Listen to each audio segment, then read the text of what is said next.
내가 목마르다 하시니 거기 신포도주가 가득히 담긴 그릇이 있는지라. 사람들이 신포도주를 머금은 해융을 우슬초에 메어 예수의 입에 대니 예수께서 신포도주를 받으신 후 가라사대 다 이루었다 하시고 머리를 숙이시고 영원히 돌아가시니라. 30절 말씀까지 봉독했습니다. 예수님께서 십자가에 달려 돌아가신 사건을 생각하는 중에 오늘 이 사건에 대한 내용으로는 마지막 시간을 가지려고 합니다. 우린 지난주까지 예수님께서 십자가에 달려 돌아가신 이 사건을 통하여 인간이 무엇인가, 죄가 무엇인가, 십자가의 의미가 무엇인가 하는 것들을 여러 각도에서 살펴보았습니다. 이제 그 결론을 오늘 내리면서 여러분에게 중대한 결단을 요구하고 싶습니다. 우리는 성경의 이러한 기록들을 보면서 세상이 생각하는 것과 전혀 다른 인간관과 그다음에 이 우주관을 정립할 수밖에 없게 됩니다. 신앙이라는 것은 결국 하나의 행복을 쫓는다기보다는 진정한 가치에 관한 문제고 진리에 관한 문제고 영원한 운명에 관한 문제가 된다는 것을 우리 모두 회피할 수 없는 자리에 서기 때문에 결국 십자가는 결단을 요구할 수밖에 없습니다. 우리는 성경에 기록된 모든 내용을 통하여, 특별히 이 십자가 사건을 통하여 이런 문제 앞에 섭니다. 성경이 얘기하는 바에 따르면 사람의 존재 가치라는 것은 대단하다는 이 가르침에 대한 모두의 어떤 깨우침이 필요합니다. 우리는 그저 한 번 60대에서 80년을 한번 일장춘몽을 꾸듯이 한바탕의 꿈을 꾸고 지나가는 일회용 소모품이 아니라고 성경은 얘기하고 있습니다. 인간은 그저 태어나서 지지고 볶고 울고 짜고 하다가 한평생을 그냥 훌가닥 지나가 버리는 것이 아니라고 얘기합니다. 우리는 대단히 소중한 존재라고 얘기를 합니다. 하나님이신 예수 그리스도께서 우리를 구원하시기 위하여 십자가에 달려 피 흘려 값주고 사실 만큼 소중한 존재라고 성경은 얘기하고 있습니다. 그러면서 그 내용 중에 인간의 가장 소중한 그 자리가 어디냐 그러면 그의 영혼이라고 얘기를 하고 있습니다. 세상에서 유명하게 되는 것도 아니요, 그의 건강함도 아니요, 지식도 아니요, 한바탕 어떤 일을 해내는 영웅적인 행동이 아니라 그의 영혼이라고 얘기를 하고 있습니다. 여러분이 어디 출신인가, 어느 학교를 나왔는가, 지금 어떤 지위에 있느냐가 아니라 여러분의 영혼이 있다는 것을 알고 있느냐 하는 것을 성경은 가장 중요하게 묻고 있습니다. 그러면서 그 영혼이 하나님과 관계를 맺고 있느냐고 묻고 있는 것입니다. 성경이 죄에 대한 얘기를 할 때 언제나 예외 없이 하나님으로부터 도망간 인간을 얘기하고 하나님과의 관계와 그 감각을 잃어버린 인간을 얘기함으로써 죽었다고 묘사하는 이유가 여기에 있습니다. 하나님의 음성을 듣지 못하며 하나님의 모습을 보지 못하며 하나님의 간섭하는 손길을 깨닫지 못하는 것, 이것을 언제나 죽었다고 묘사하고 있습니다. 이 앞에서 얘기한 이 모든 얘기는 결과적으로 우리에게 이런 우주관을 갖게 합니다. 우리 눈에 보이고 우리가 감지하고 있는 세상이 전부가 아니라는 사실입니다. 이 보이는 물질계 이상의 세상이 있으며 우리의 인생이 세상에서 그 존재를 끝내는 것으로 우리 인간 존재가 끝나지 않고 영원한 내세가 있음을 성경이 지적하고 있고, 그것을 위하여 주께서 우리에게 이 복음을 제시하고 있습니다. 우리를 꾸짖고 있습니다. 권면하고 있음을 성경은 끊임없이 얘기하고 있습니다. 우리는 결국 이런 말씀 앞에 설 수밖에 없습니다. 예전에 애굽에서 구원을 받은 이스라엘 백성이 가나안 땅을 목전에 두고 모세 앞에서 하나님의 말씀으로 이 말씀을 들은 것 같이 이제 우리 현대인이라 얘기하는 역사상 가장 지혜롭고 똑똑하고 잘났다는 이 시대의 우리 모든 사람들이 동일한 그 말씀 앞에 서야 됩니다. 신명기 30장 말씀입니다. 신명기 30장 15절 말씀부터 끝절까지 봅니다. 구약성경 310페이지입니다. 이 말씀은 모세가 하나님의 말씀을 이제 가나안 입국을 눈앞에 두고 있는 이스라엘 백성에게 유언으로 준 내용들입니다. 그 말씀은 지금 여기 앉아서 이 성경을 보시는 여러분 모두에게 동일합니다. 이 내용의 진리됨과 영원함과 절대적인 것을 여러분 마음에 두시고 이 본문을 대하시기 바랍니다. 15절입니다. 보라, 내가 오늘날 생명과 복과 사망과 화를 내 앞에 두었나니 곧 내가 오늘날 너를 명하여 네 하나님 여호와를 사랑하고 그 모든 길로 행하며 그 명령과 규례와 법도를 지키라 하는 것이라. 그리하면 네가 생존하며 번성할 것이요 또 네 하나님 여호와께서 네가 가서 얻을 땅에서 네게 복을 주실 것임이니라. 그러나 네가 만일 마음을 돌이켜 듣지 아니하고 유혹을 받아서 다른 신들에게 절하고 그를 섬기면 내가 오늘날 너희에게 선언하노니 너희가 반드시 망할 것이라. 너희가 요단을 건너가서 얻을 땅에서 너희의 날이 장구치 못할 것이니라. 내가 오늘날 천지를 불러서 너희에게 증거를 삼노라. 내가 생명과 사망과 복과 저주를 내 앞에 두었은즉 너와 네 자손이 살기 위하여 생명을 택하고 내 하나님 여호와를 사랑하고 그 말씀을 순종하며 또 그에게 부종하라. 그는 내 생명이시요 내 장수시니 여호와께서 내 열조 아브라함과 이삭과 야곱에게 주리라고 맹세하신 땅에 네가 거하리라. 역사적인 사실로서 이스라엘 백성 앞에 선언되었던 하나님의 명령입니다. 상징적으로 언제나 모든 인간 앞에 이 말씀은 현실적인 명령이기도 합니다. 요단강을 건너 들어갈 땅, 가나안 땅은 지금도 언제나 요단강을 건너는 것이 영원한 나라로의 도강인 것과 같이 영원한 나라를 목전에 둔 모든 현재를 사는 인간에게 주어지는 하나님의 명령이요 요청하시는 결단입니다. 영원한 생명을 얻기 위하여 이 길을 택하셔야 할 것입니다. 이 길을 하나님께서 십자가를 통하여 초청하고 있다는 것이 십자가 가지는 가장 큰 복된 내용일 것입니다. 히브리서 12장에 가시면 이 엄연한 사실, 절대적인 진리, 영원한 운명의 초대를 하나님께서 우리에게 공갈과 협박으로 하시는 것이 아니라 사랑과 은혜와 긍휼 속에서 하고 있다는 것을 여러분 놓치지 않으시기를 바랍니다. 신약성경 368페이지 히브리서 12장 18절 말씀입니다. 너희에 이른 것은 만질만한 불 붙는 산과 흑운과 흑암과 폭풍과 나팔 소리와 말하는 소리가 아니라 그 소리를 듣는 자들은 더 말씀하시지 아니하시기를 구하였으니 이는 짐승이라도 산에 이르거든 돌로 침을 당하리라 하신 명을 저희가 견디지 못함이라. 그 보이는 바가 이렇듯이 무섭기로 모세도 이르되 내가 심히 두렵고 떨린다 하였으나 그러나 너희가 이룬 것은 시온산과 살아계신 하나님의 도성인 하늘의 예루살렘과 천만 천사와 하늘에 기록한 장자들의 총회와 교회와 만민의 심판자이신 하나님과 및 온전케 된 의인의 영들과 새 언약의 중보이신 예수와 및 아벨의 피보다 더 낫게 말하는 뿌린 피니라. 예전에 하나님께서 그의 백성들을 모으셨을 때 애굽에서 이스라엘 백성을 인도하시고 그들을 자기 백성 삼으시면서 요구하셨던 것 이겁니다. 내가 거룩하니 너희도 거룩하라. 그래서 거룩할 조건으로서, 기준으로서, 규범으로서 여러 가지 법도를 요구하셨습니다. 그것을 압축한 것이 십계명이기도 했습니다. 그러나 그것은 지키지 않으면 형벌이 약속된 것이요 엄한 명령들이었기 때문에 그것을 받아내는 장면 자체도 얼마나 두렵고 떨리는지 몰랐습니다. 시내산에 아무도 접근하지 못하도록 되어 있고 하나님의 음성을 듣는 것이 모든 사람이 감당을 못해서 모세 보고 대신 올라가서 듣고 오기를 간청했습니다. 하나님께서 시내산에 강림하시자 그 시내산이 빽빽한 구름으로 뒤덮이고 그의 음성이 뇌성병력같이 들려 감당을 할 수가 없었던 것입니다. 그러나 우리가 지금 초대받고 있는 것은 그런 식이 아닙니다. 이 명령을 지켜라, 안 지키면 죽이겠다 하는 법을 제시하는 장면이 아니라 누구든지 오라 하는 장면입니다. 그것이 십자가입니다.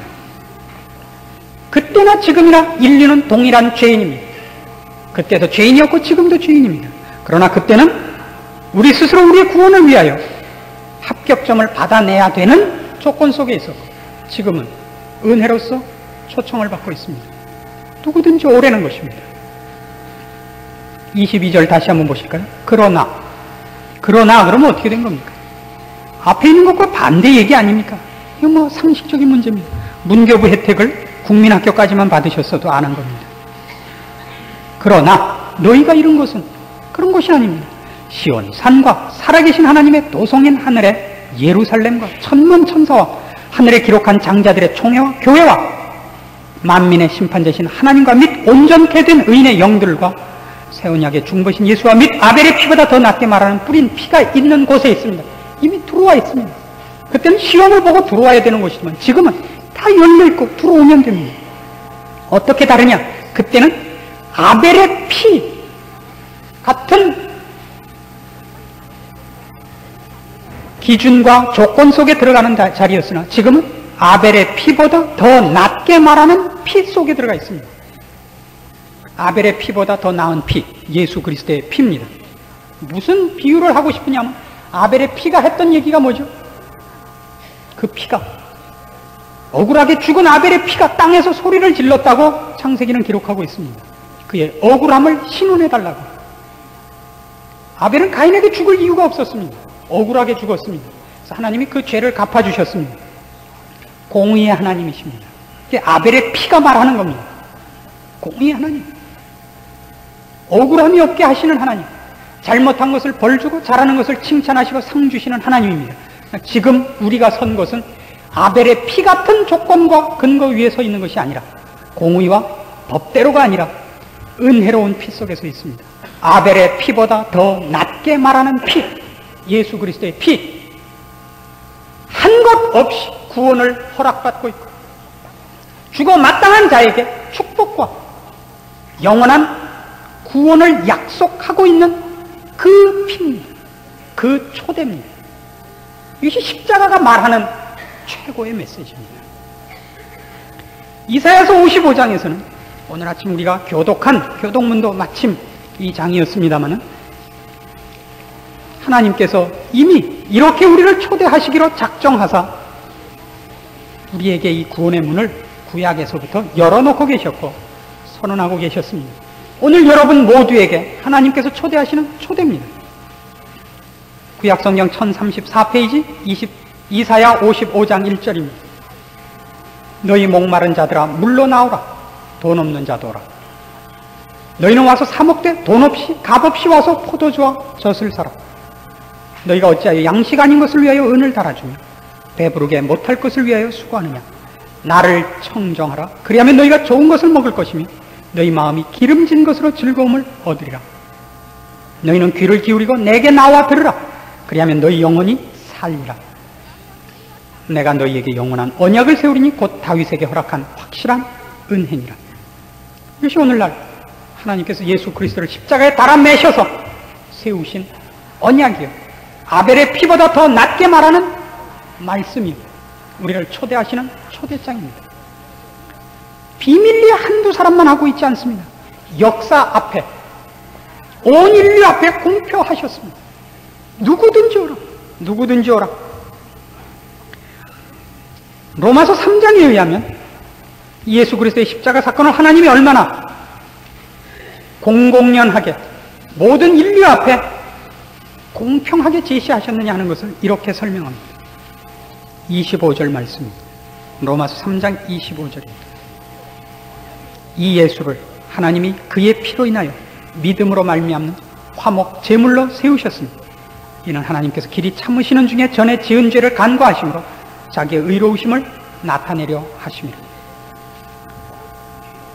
그를 그의 피로 인하여 우리 모두를 구원하는 화목 제물로 세우셨다 그럽니다. 이 화목 제물로 세우셨다는 것은 지금식으로 얘기하면 텔레비로 방송하고 신문에 광고를 냈다는 얘기입니다. 뭐라고요?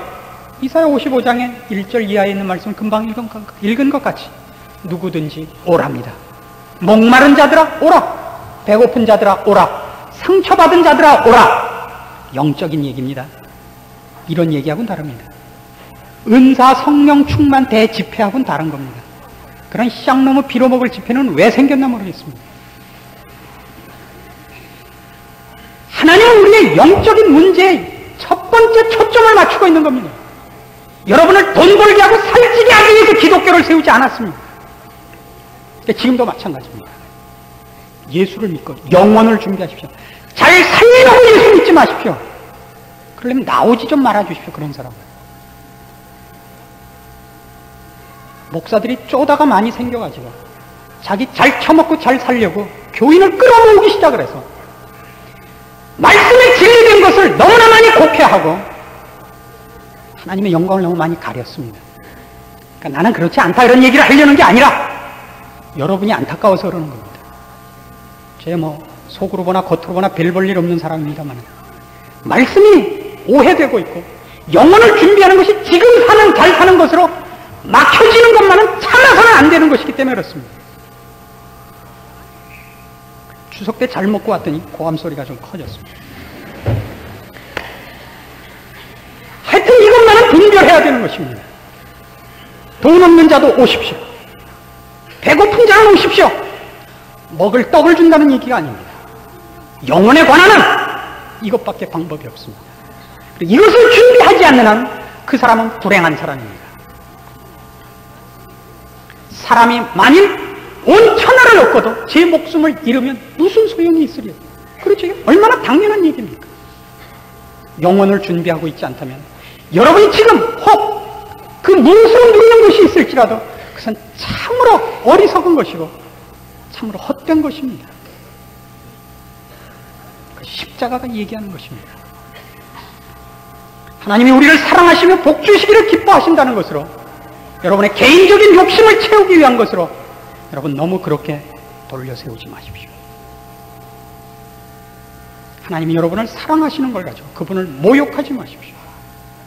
그것같이 못된 것은 없습니다. 그건 무례한 것이며 악질적인 것이며 해서는 안 되는 짓이라고 생각합니다. 성경은 누구든지 부릅니다. 영혼을 준비하라고 부릅니다. 아까 우리 이 신명기 30장에서 본 바와 같이 여러분이 살기 위해서 이 도를 따르며 주를 믿으며 하나님 앞에 돌아오기를 구하고 있습니다. 거기에 답하십시오. 여러분 개인이 그 명령 앞에 그 요청 앞에 여러분의 운명을 결정하셔야 됩니다. 그것이 십자가가 우리에게 요구하는 것입니다. 우리가 지금 세상에서 누리고 있고 세상에서 갖고 있는 것이 전부가 아니면 영원한 것이 아님을 성경은 얼마나 잘 얘기하고 있는지 모릅니다. 요한복음 19장 우리 본문으로 돌아가시면 아주 재밌는 기록이 하나 나옵니다. 19장 25절 말씀 보시겠습니다. 예수의 십자가 곁에는 그 모친과 이모와 글로바의 아내 마리아와 막달라 마리아가 섰는지라. 예수께서 그 모친과 사랑하시는 제자가 곁에 섰는 것을 보시고 그 모친께 말씀하시되 여자여 보소서 아들이니이다 하시고 또 그 제자에게 이르시되 보라 내 어머니라 하신대 그때부터 그 제자가 자기 집에 모시니라. 예전에 이런 설교를 들은 적이 있습니다. 예수님께서는 운명하시는 자리에서도 어떻게 그 어머니를 위해서 배려를 하셨는가. 그래서 감동한 적이 있습니다. 어머니 주일 때 이걸 또 해가지고 우리 모두가 불효자가 되고 불효자는 웁니다. 뭐 이랬던 기억이 납니다. 그런 대목이 아니고 그냥 아주 재밌는 성경을 그런 식으로 안 보아주었으면 참 좋겠습니다. 지가 하고 싶은 얘기를 성경에 있는 거를 근거로 해서 자기 말에 권위를 부여 좀 안 했으면 좋겠습니다. 옛날에 한참 놀기를 좋아했던 때 여행 가는 동안에 섰다를 하거나 포카를 할 수가 없으니까 흔들려서 책 갖고 뒤져서 페이지 수 합쳐서 끝수로 먹기. 그런 식으로 성경을 제발 뒤지지 말아달란 말입니다.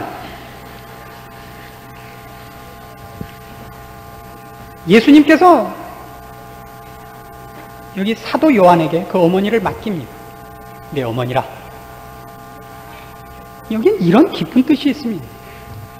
예수님의 부활 현장과 부활 사건 이후, 그러니까 죽으시고 나서부터 부활부터 복음서 끝날 때까지 그 모친이 등장을 하지 않습니다. 아주 이건 좀 재미있는 사건이라고 생각하지 않으십니까? 재미없어도 좀 재미있게 생각해 주시지 않겠습니까? 이 십자가 사건에는 분명히 이 현장에 예수님의 모친이 와 계십니다. 부활 장면에 누구만 언급이 되느냐면 막달라 마리아와 다른 마리아, 그 이모인 글로바의 아내인 그 다른 마리아가 언급되는 수는 있어도 성모 마리아는 언급이 안 됩니다. 참으로 이상합니다. 나중에 예수님 승천하신 후에 마가의 다락방에 모인 장면에서는 나옵니다.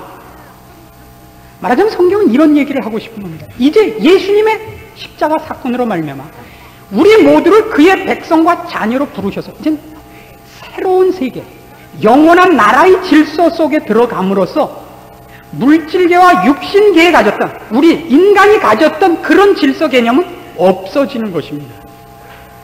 그래서 지금 예수님께서 그 어머니를 사도 요한에게 부탁하는 거예요. 이제는 믿는 자끼리가 형제여 자매인 것입니다. 우리의 가치체계는 세상적인 가치체계를 벗어나는 것입니다. 신자가 달라지는 모습이죠. 영원한 나라에 이미 들어가 버리는 것입니다. 우리는 형제고 우리가 자매입니다. 엄격한 의미에서 제가 여러분의 아버지죠. 안 그렇습니까? 물론 음식점에서 돈을 낼 땐 여러분이 내야겠지만 어쨌든 주고받는 것이 돈으로 주고받는 것으로 부모가 아니라 영적인 것으로 양식을 삼는 한 양식을 확보해 주는 이가 아버지죠. 안 그렇습니까? 그래서 구교에서는 신부를 파더라고 부르는지도 모르겠습니다. 그렇죠? 거기서 파더라고 부르면 우리는 뭐 그랜파더 이쯤 돼야죠. 발음 좋으시고. 자, 오늘 하려는 얘기는 이겁니다. 제가 이 분위기를 훨씬 사실은 더 엄숙무쌍하게 신비롭게 감동스럽게 끌고 가야 됩니다. 그렇죠? 가운도 입고. 그러나 제가 자꾸 일부러 초를 치는 이유가 있습니다. 여러분을 분위기 때문에 울리고 싶지는 않기 때문입니다. 내용은 상관없이 어머니 어쩌다가 제가 어머니를 감옥에 넣어야 된단 말이니? 이래 갖고 울진 말자 말입니다. 이건 말이 안 됩니다. 내용은 나중에 뜯어보면 개뿔도 없는데 그냥 하도 우는 바람에 할 수 없이 우는 눈물을 짜는 식으로 해서 예수를 믿는 것 같이 그같이 어리석은 짓은 없습니다. 여러분 영혼 제일 깊은 곳에서 여러분이 반응하셔야 됩니다. 전부가 우니까 안 울면 간첩이 될 것 같아서 울었다. 이런 식으로는 하지 말자고요. 개인적입니다.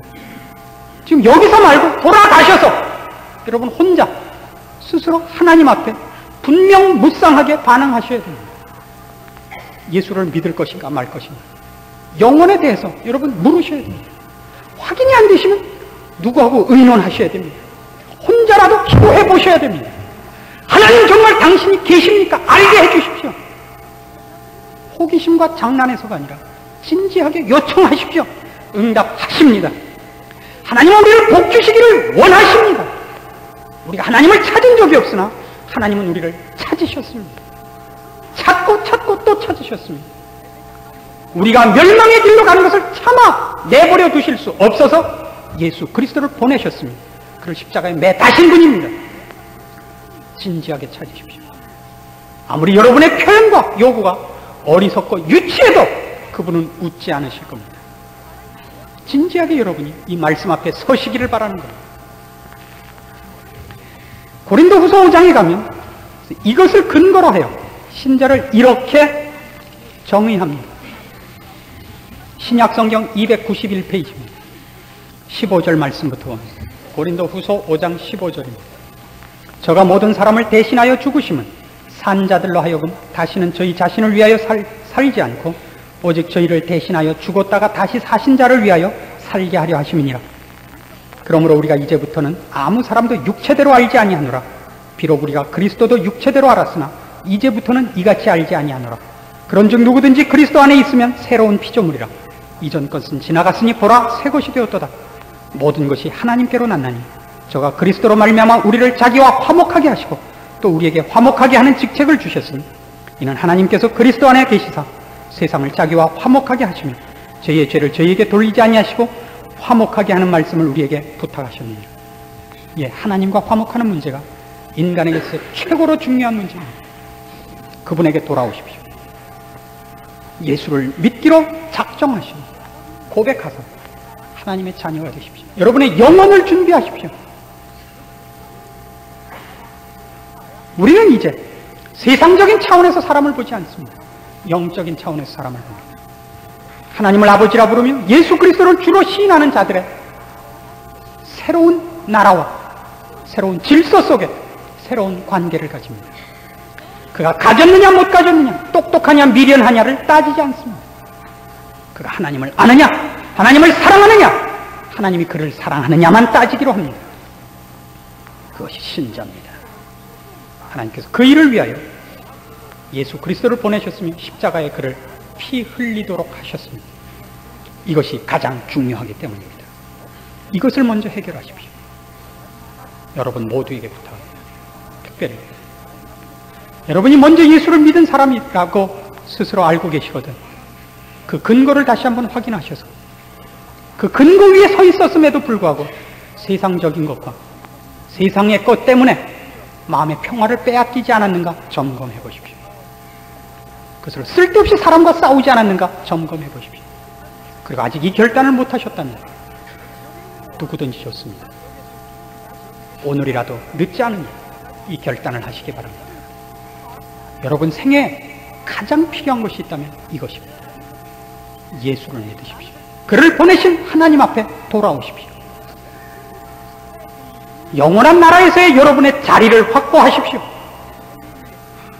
그분이 여러분을 사랑하시고 부르는 음성을 외면하지 마십시오.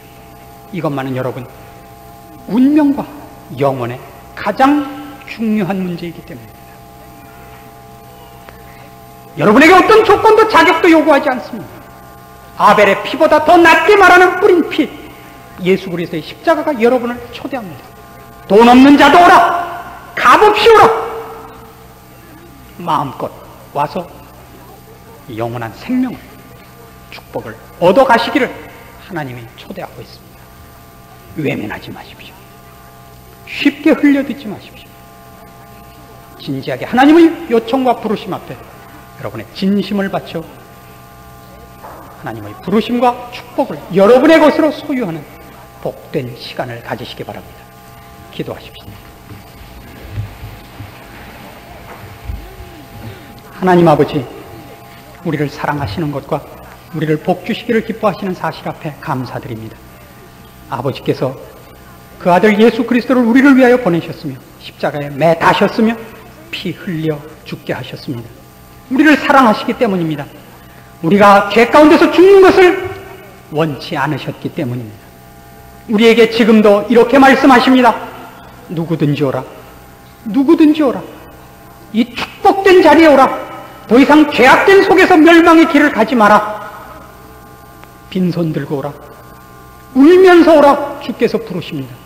주여, 우리 마음을 가리고 있는 완악한 마음을 제하시고 오늘 이 자리에 참석하여 주의 복된 구원의 요청 앞에 귀 기울인 모든 심령들로 이 말씀 앞에 넘어지게 하시옵소서. 항복하게 하시옵소서.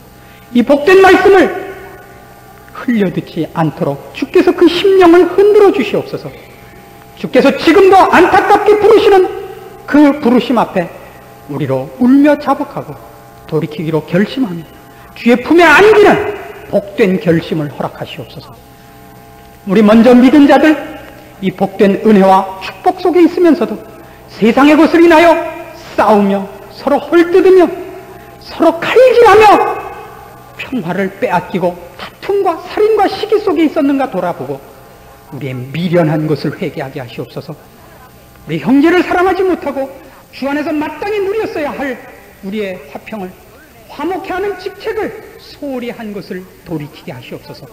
주의 몸된 교회에 마땅히 찬송이 있고 감사가 있고 사랑이 있고 온유가 있고 양보가 있고 용서가 있는 그 복된 축복을 회복하게 하시옵소서. 우리 모두 주를 따라 우리를 저 복종케 하며 십자가를 지는 아름다운 우리의 복을 누리는 신앙의 순종과 충성이 있게 하심으로 하나님의 하나님 되심을, 하나님의 부르신 소망과 참 사랑과 구원의 은혜를 제대로 증거해내는 교회, 가정, 개인들 되게 하시옵소서. 예수님의 이름으로 기도합니다. 아멘.